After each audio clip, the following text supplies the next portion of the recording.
charge card. Please enter your account number This is a test. now. See if the... For other cards, remember to enter square. Hello? Hello, Frank? Yes? Yes. I've been in touch with Central. Oh, yes, I heard that you gave us a call. Right. Okay. Yeah, and, well, I mean, it concerns the program that you've made. Yeah, I gather you have a lot more important information. Well, I mean, the stuff that you put out the other night was nothing. Yeah. Right? And, but you understand the situation. It's very dangerous. I know. Right? Yes. And I don't want to talk on the phone. Okay.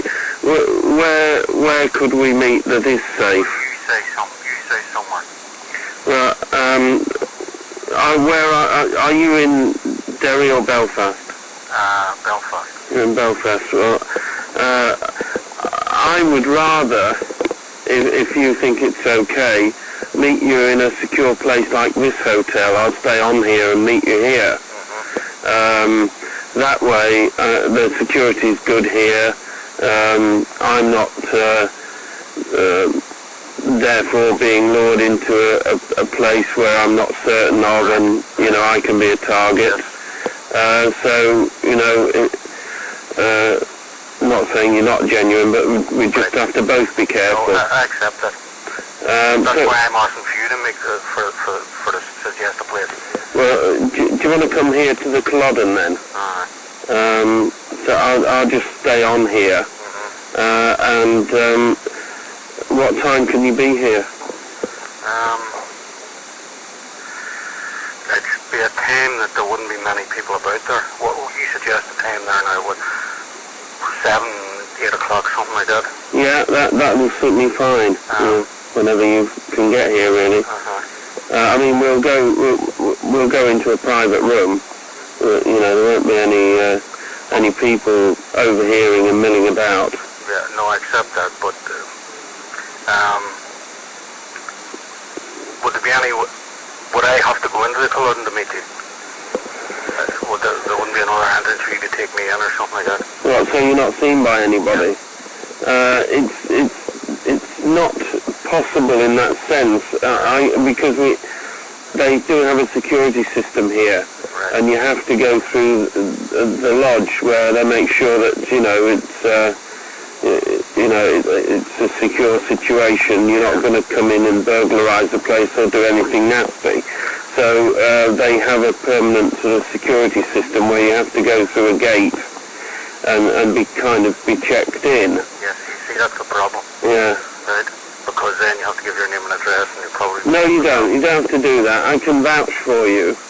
I can be up at the entrance and meet you, and they know who I am, and that I am, a guest, and we've been here before. Just to know who you represent? Sort of vaguely, yeah. Would there be nowhere else we could meet in that area? I'm not familiar with the area. So I could just say you're one of my associates. I wouldn't even have to give you a name. No, yeah, but it's just in case there'd be somebody working in that place. Who would maybe recognise me. That's the problem.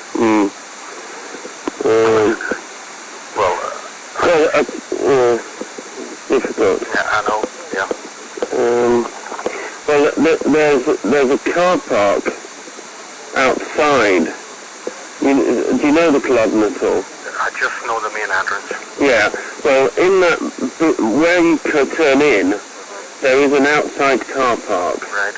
I could move my car out into the car park, and you could wait. We could sit in the car and talk. Right. And that way you wouldn't have to come into the grounds or be seen by anybody. Right. That would do lovely. Okay. Yeah. I'd rather do that at 7 o'clock if you can. Right. I'll be there at spot on 7 o'clock. Right. Let me give you the details of the car. It's a grey Peugeot. I'll just try and get the number. Hold on, I've got the car key somewhere, and it will tell me the number on it. It's a grey Peugeot, B-A-Z. Right. Just remember Baz. Right. That's lovely. You'll know it. I'll be looking for you. Yeah. Right. What sort of stuff do you... I mean, can I give my boss some idea of what we might be onto here? What he actually does. Yeah. See the person who is out on? That he's got the theme of it wrong. Right? But I'll actually explain to you what he actually does. Yeah. On his power and everything else. Is it worse than what we said? Yes. And can we prove it? Will you... Well, so I don't know now, you see, that's a problem. Yeah, will we be able to, if he points us in the direction, will we be able to go off and get some of this stuff on screen, so to speak, to, to actually get it out? I'll explain it to you. Yeah. If I explain the thing to you, and maybe we'll talk for a bit, you may then come up with something. Right, okay. Alright, so what will I call you, John or Jack or?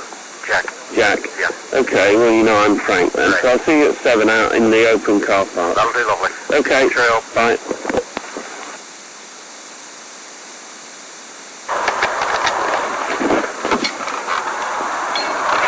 Hello, take it you're Jack?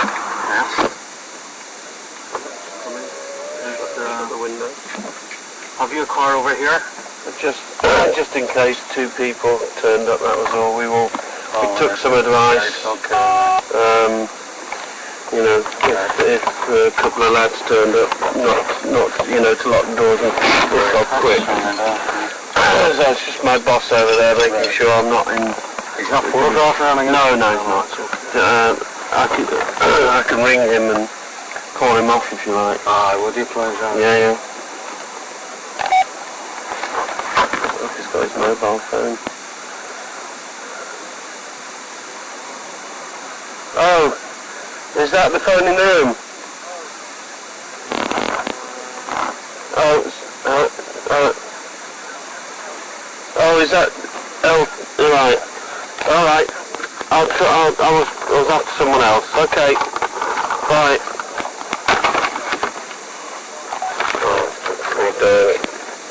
You can tell him to come over if you want, like. Yeah, I will, if you're okay. He's the producer of the program.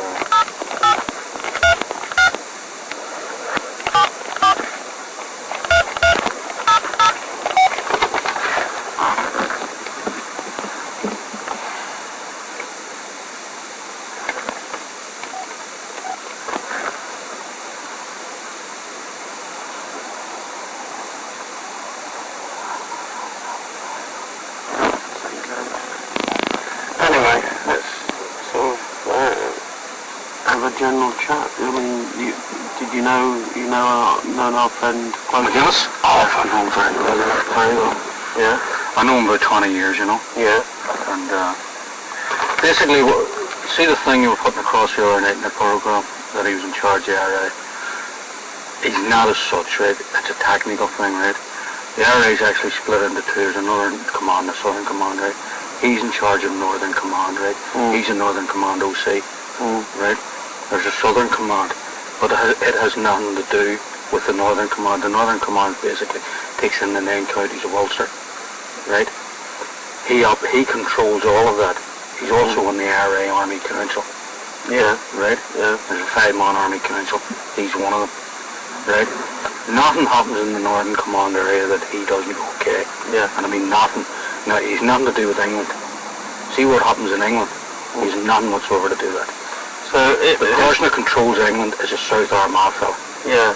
Right? I was going to ask you, we sort of did the emotive thing and said, who could organise things like Warrington, and then said it's people like Martin McGuinness.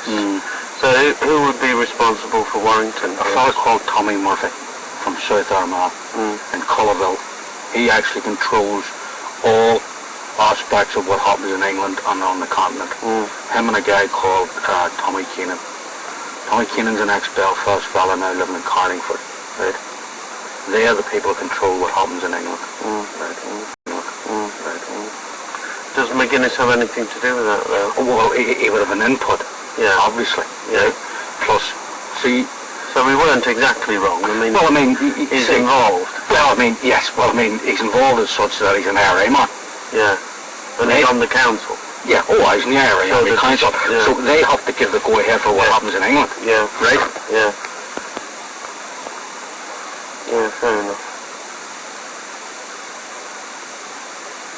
It's ringing. It's quite good. Clive, it's okay. He spotted you. You're such deep cover. You were so straight away. No, there's no problem, as you can see, and you're quite happy to come and sit in the car and we'll have a proper chat. Cheers.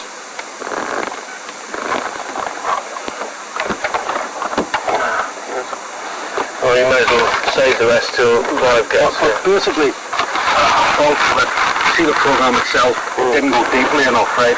Now, if you want to take in Martin McGuinness, you have to take in a couple of other people. Yeah, that was one of the problems, that we have a lot of evidence on people like Hugh Brady and so on. No, not Hugh Brady. Hugh Brady. I'm talking about the likes of a guy called Spike Murray.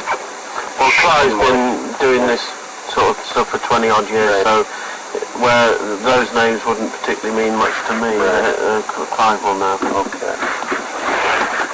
I don't know why the doors are locked. It's not 11. It must be child lock, Clive. It must be child locked or something. Yeah, something like that. This is Clive, this is Paul Jackson now. Okay, Jack. Yep. Clive's the senior producer on this programme. Clive's been here a long time. You were being cautious there. Oh, no. What Jack was saying. I knew you would do that, like, also. Yeah, well, it's He was just worried we were taking pictures, which we weren't. No, I thought that. We're really interested in moving pictures if we're doing something like this. What Jack was just saying is that there are other men, not the Hugh Bradys, that No, Hugh Brady's are also equally gone, you know what I mean? You don't top guns like McGuinness. No. If I was explaining what you first saying, Frank. I was explaining to Frank, right? McGuinness is on the RA Army Council, right? Yep. He also controls the Northern Command, Yep. which takes in the 9 counties of Ulster. Right. That was formed in 1977 by Averell, right? Split Northern and Southern Command, right? There's a 5-man Army Council which McGuinness is part of, right? Nothing happens in Northern Command that McGuinness doesn't okay. But there's another person there too who's sort of, I would say, more military involved in Northern Command. He's his adjutant, a fella called Sean Spike Murray from Beachmid. Do you know him? You know of it. Right. Anything that would happen, Murray would have the say so, right? Would okay it with McGuinness. He meets McGuinness about once, twice a week in Belfast, right? This is a regular arrangement, right? McGuinness would come into Belfast. It used to be he'd come into Belfast on a Tuesday, right? Every week, stay for 2 days. Him and Murray would do what they have to do, right? But what they've basically done is they've cut up the Northern Command area, right? Murray's more or less looking after Belfast. Since Danny Morrison went down. Or before that. No, Donny Morrison had nothing to do with it. Right. Nothing to do with it. He was director of publicity, but he was also in the RA Army Council. But he had no balls. Right. That's basically, right? Right. He was a pen pusher, if you want to put it that way, right? Murray, since he came out of jail, he's out of jail about 7 years, right? He's adjutant of the Northern Command, right? Operates under McGuinness. He more or less controls down Armagh, Tyrone. They've sort of broken up into 2 areas of Northern Command, where McGuinness would sort of look up off the top half. You might have to take some notes. No, it's okay. Derry, Donegal. Tony is that's book, Clive. Yeah, if you got a book. Well, do you want to make the notes while we talk? No. Right. You wrote them out. It's at the right page. Is that the right page? Yeah. Okay. Yep, go on, sorry. Right. Sorry, what were you saying about who controls what? They've more or less split up the Northern Command area into 2, right? It's to facilitate the both of them, right? Because McGuinness, obviously from Derry, looks after Derry, Donegal, right? That takes Northern Command consists of how many? 9 counties? 9 counties, right? You have the 6 counties of Northern Ireland, plus you have Donegal, you've, well, I'll just tell you, you've Donegal, Cavan, and Monaghan.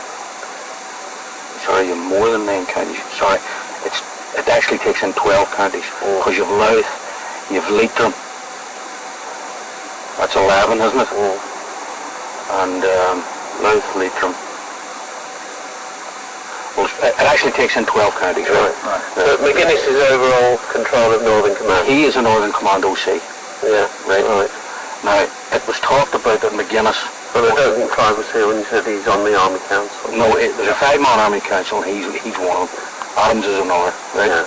So he wouldn't be responsible for English operations, but he would be part of the team that sanctions them. Exactly. That was the point we were Well, making. you see, what happens is, right, I'll explain the situation to you, right? The RA Army Council will meet and say, right, this is what we think our strategy should be for the next year, right? Yeah. We'll have to do this, blah, blah, blah. We think there should be a bombing campaign in England. We think the operations should be concentrated in England or the continent or whatever, right? That then filters down to the people who control that. The told is Tommy Murphy and a fellow called Tommy Keenan, right? Who's living in Carlingford at the minute, right? He moved out of Belfast.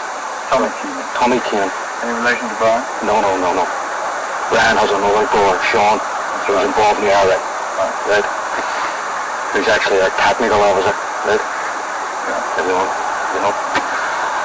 They're the ones that actually control things like that, operations in England, right? When I see that guy Rob Friars that was caught in England with a bomb about 6-7 weeks ago, and we was caught at the bus stop in London. That's right. Oh yeah. It's called Yeah. MI5 operation. Yeah. Cannon fodder, you know what I mean? But a big mate of this guy Sean Murray, Spike Murray, right?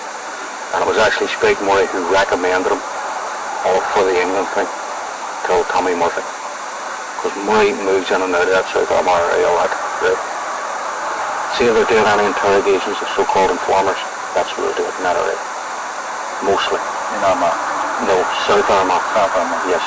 If the likes of Derry people and that would be done in Donegal, but it would be the same team that would do the whole lot, right? They have what's called a Northern Command Security Team, right? And it's under the control of Spike Murray, right? And they're the ones that do that type of thing.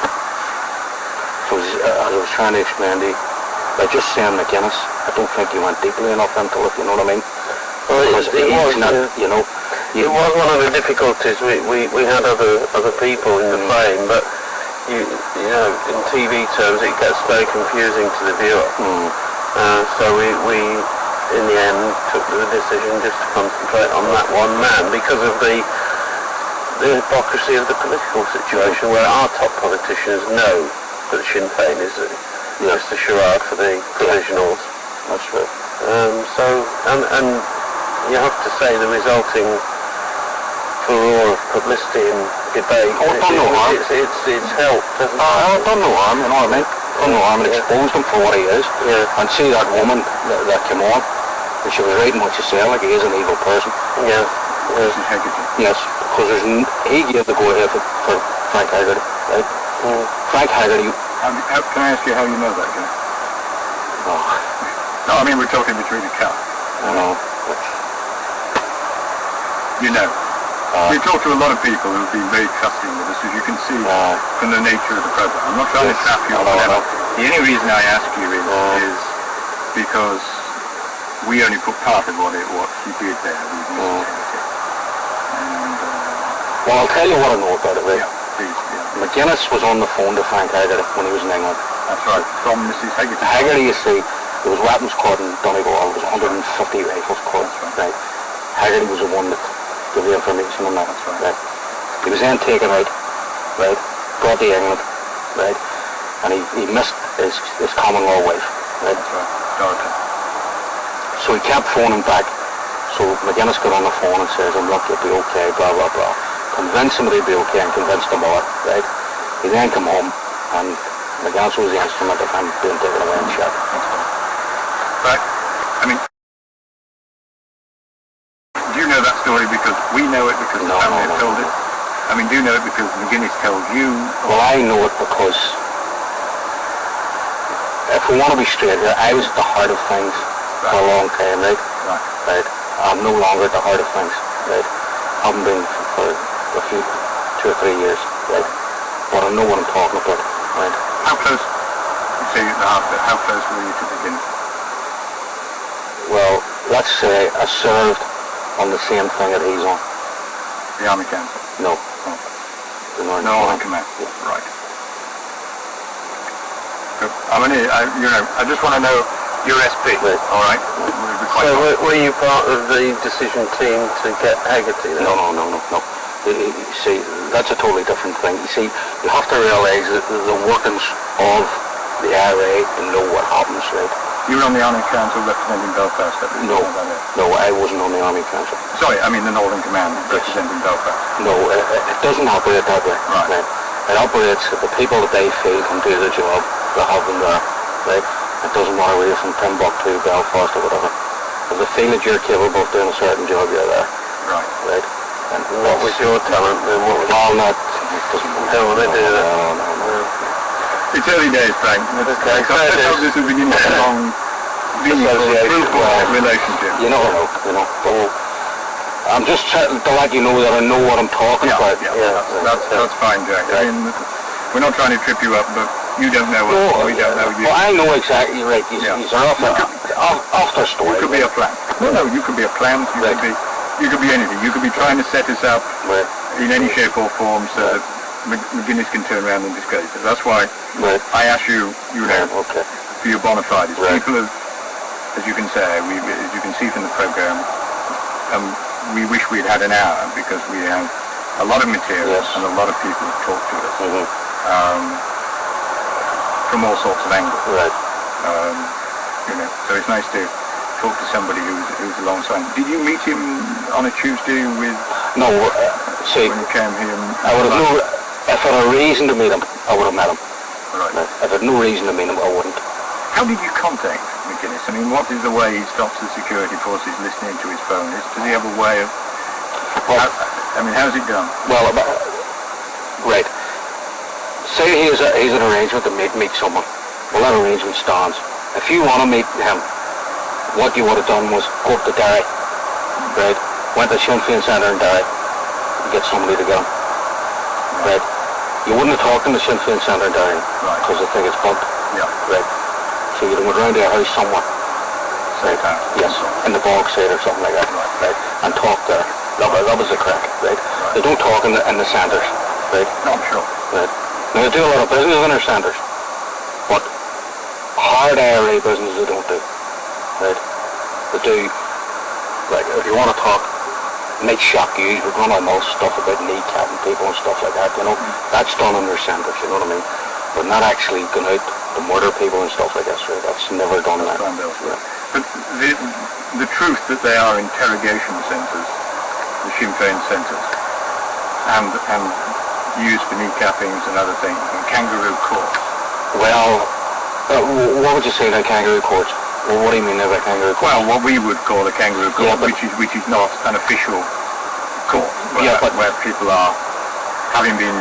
Paul McGavin said he was taken there and interrogated and beaten and held. Nah, I would doubt now that that's true. What he's saying. What could have happened was he was taken there initially, and then from there somewhere else. Right.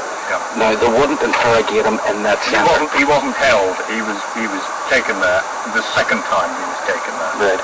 The first time he was actually taken to another house and bundled into the back of a car and stripped. Right.